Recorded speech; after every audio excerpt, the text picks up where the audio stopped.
Protein is having a moment.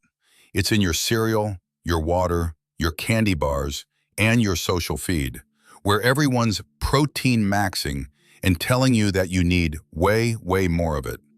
So here's the question worth actually answering. How much protein do you really need in a day? Because the honest answer is probably more than you think for one thing, and a lot less than the internet is screaming at you for another. Today I'll give you the real numbers, backed by Harvard and the research, show you why more isn't automatically better, and tell you whether you actually need those powders. Sources are all in the description so you can check it yourself. If that sounds useful, do me a quick favor and hit the like button. It really helps. Let's get into it. Let's start with the baseline, the number on the official charts. The recommended dietary allowance for protein is 0.8 grams per kilogram of body weight per day. Harvard gives a quick way to do it in pounds. Just multiply your weight in pounds by 0.36. So a person around 160 pounds needs roughly 58 grams a day, which Harvard points out is easy to hit. Something like a cup of yogurt at breakfast, a peanut butter sandwich at lunch, some nuts, and salmon at dinner gets you there. And here's the first myth busted. Most people in the West already meet or even exceed this. So if anyone's telling you that you're starving for protein, for the average person, that's just not true. But, and this is the important but, that RDA was set as the bare minimum to stop you losing muscle. It's the floor, not the target. And there are two groups who genuinely need more. The first is anyone doing resistance training to build muscle. Here the research is remarkably consistent. A major meta-analysis by Morton and colleagues, pooling around 1,800 people, found that muscle gains from lifting are maximized at about 1.6 grams per kilogram per day. Beyond that, the benefits basically plateau. So for building muscle, the sweet spot most experts land on is roughly 1.6 to 2.2 grams per kilo. And stuffing in more than that doesn't build extra muscle. It just gets burned for energy or turned into waste. The second group is older adults, and this one matters even if you never touch a barbell. After the age of 30, you start losing 3 to 5% of your muscle mass per decade. That's a natural process called sarcopenia. To fight it, expert groups now recommend older adults aim higher than the standard RDA, around 1.0 to 1.2 grams per kilo, because keeping muscle as you age is directly tied to staying strong, steady on your feet, and avoiding falls and fractures. So protein needs aren't one size fits all. They go up if you're lifting, and they go up as you get older. Now here's something the protein maxing crowd usually gets wrong. It's not just how much, it's when. Your body can only use so much protein at once to build muscle. So spreading it across the day beats slamming it all at dinner.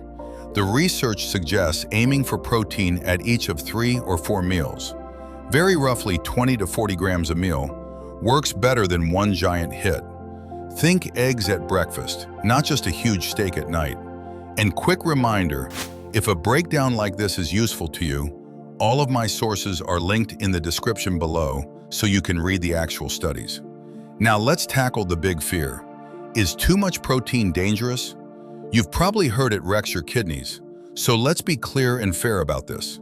For people who already have kidney disease, yes, protein needs to be managed carefully with their doctor because the science there is genuinely cautious. But for healthy people with normal kidneys, major bodies like the National Kidney Foundation say higher protein is not a proven cause of kidney damage. Your kidneys filter a huge amount of blood every single day. A bit more protein raises their workload slightly, the way a brisk walk raises your heart rate. That's normal function, not harm. The real downsides of going overboard are more boring. Dehydration if you don't drink enough, constipation if you crowd out fiber, and frankly, wasting money. Which brings us to powders. Do you need them? For most people, no. Whole foods, chicken, fish, eggs, dairy, beans, lentils, tofu give you protein plus fiber, vitamins, and minerals that a scoop of powder doesn't. Powder is a convenience tool to fill a gap, not a requirement. Use it if it helps you hit your target on a busy day, but you can absolutely build muscle without ever buying a tub. So let's land the plane. The baseline is about 0.8 grams per kilo, and most people already get that. If you're lifting to build muscle, aim higher, around 1.6 to 2.2. If you're getting older, nudge it up to protect your muscle. Spread it across your meals, lean on whole foods first, and treat powder as optional. Proteinmaxxing past those numbers doesn't build a better body, it just builds expensive pee.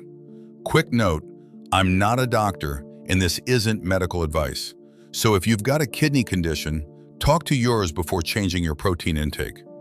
For more, and for every source behind this video, check the description below. And if you got something out of it, hit like and subscribe so you don't miss the next one. If one thing here cleared something up for you, tell me in the comments which bit it was. I read every one. And if you've got a friend who's spending a fortune on protein powder, share this with them. Since we're talking muscle, I went deeper on exactly how to eat to build it in my video, Muscle Growth Through Nutrition.